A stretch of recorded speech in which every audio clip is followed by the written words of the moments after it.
Good morning, brethren.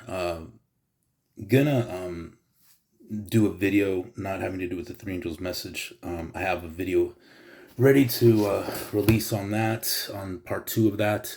But I wanted to talk about some of the recent events that have happened, the attacks in Australia, as well as the continuing takeover of our nation by the great Satan. And the great Satan is none other than the Zionist government over in the Middle East. And then we have the attacks in Australia, right? Now, I haven't done a dive into that to see any inconsistencies in the story. It could be a false flag. But even if it is, there's a motivation behind it, right? All these things that we're experiencing in the West, in America, in the West as a whole, the Islamization of Europe, and even somewhat in America, especially Minneapolis, Minnesota, New York, with the with politicians there, Islam and Muslims are getting hired. And this is the root of the problem, and I'm going to get into scripture. One verse, 2 Timothy 2:8. Remember Jesus Christ risen from the dead, of the seed of David, according to my gospel. So the resurrection and the Davidic kingship of Christ, according to the seed of David, that is the gospel, right? And believe it or not, it's the church's disregard for the part there of Jesus being of the seed of David that is, I believe, been the linchpin for all that we're experiencing now geopolitically in the world. Because we've had attacks on our soil, 9/11. Now, whether that was, an inside job, a Zionist job, an Islamic job, doesn't matter. It's all because of that conflict out there to do the bidding of the great Satan and fight their wars, send our children to fight their wars. And a lot of that is driven by the evangelical Protestant churches that do not believe that Jesus is on the throne of David now in heaven. That's the linchpin. The denial of the Davidic kingship of Christ now reigning, the denial of the Davidic covenant is the linchpin for all of this. Why? Because Christianity has a huge influence in this country politically. It still does on the right, in the conservative movement. They largely determine who they're going to vote for, these evangelicals and other Christians, not just evangelicals, based on if the president that they're going to support, if he supports modern day Israel. Okay.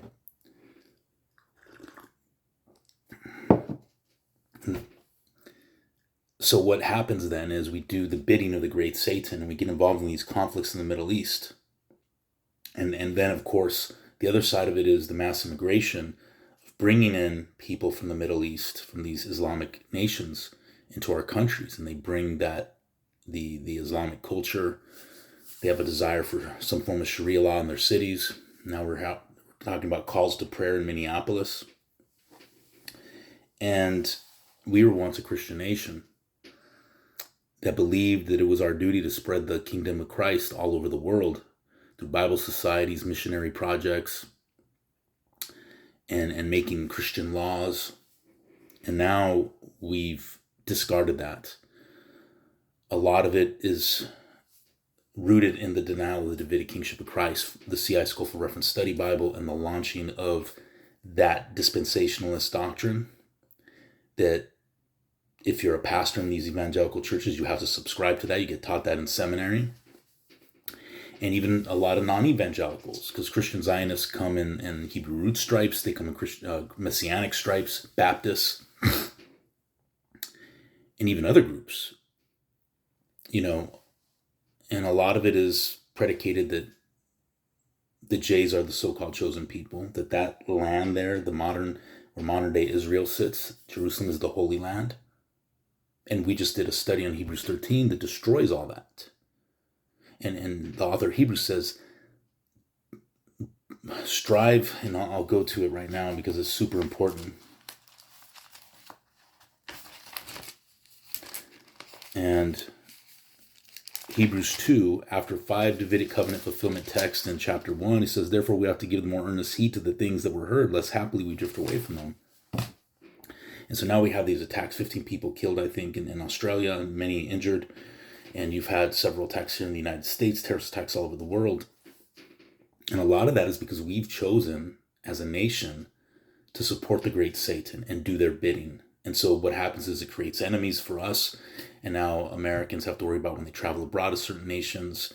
Now we have these people flooding into our countries because of the destabilization of the Middle Eastern wars, largely engineered by us to support the great Satan. And so now we're having Middle East tribal conflicts coming to Western nation soil. All because of my chosen people, my holy land. I mean, Trump's a good example of that, right? Trump's a huge supporter of the great Satan. And his followers and his voters are all mostly that too. All because of my chosen people in my holy land. Well,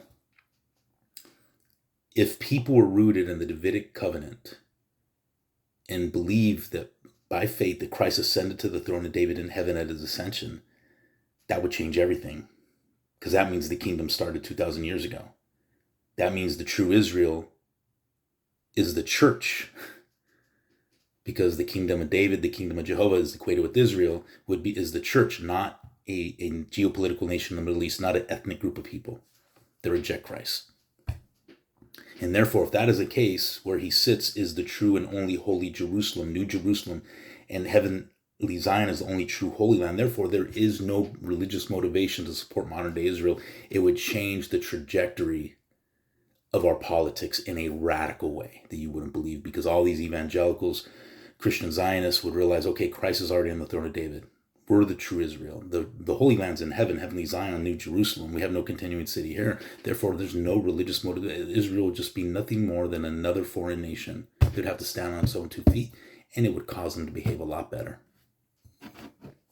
And we wouldn't have these Middle Eastern tribal conflicts that have nothing to do with Americans or Westerners. They're none of our business, coming to our soil and causing mass shootings, mass homicides.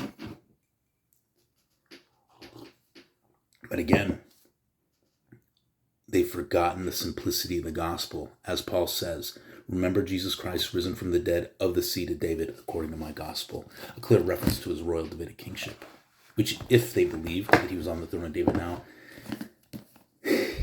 the last 125 years of wars, most of those wouldn't have even happened. Our whole history would be different. Millions of lives would have been saved in World War I and II. And in all our Middle Eastern conflicts of recent. Twin Towers would have been wrecked still. Those people that died on that day still alive. At that time. Anyways, hail Christ, hail victory.